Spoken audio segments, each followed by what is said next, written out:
I think we are right now at the top of our world. We are at the best possible position to be born into. Imagine that you have the choice of being born into a sustainable, sane world that is an agricultural society, 300 million people tops, no internet, no long-range transportation, no interesting educational system, and so on, right?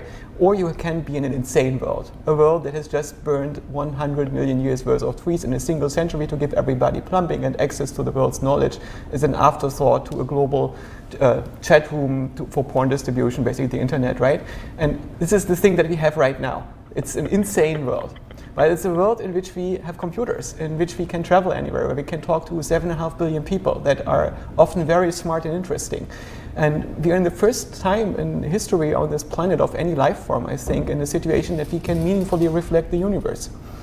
This is a really amazing time to be alive. It's really the best time to be alive. So in some sense, you could see life on Earth as this entropic puddle that is more or less sustainable for a while. I mean, 1.5 billion years, then the atmosphere will be gone, and life on Earth in its current form will cease to exist.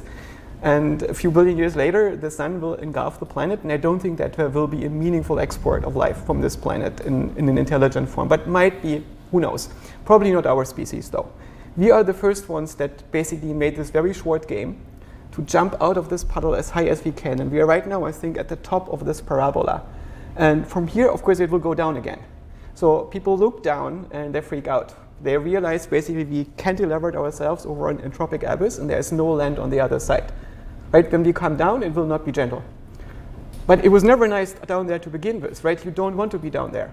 You want to have a few generations up here if your goal is to understand what's going on in the universe.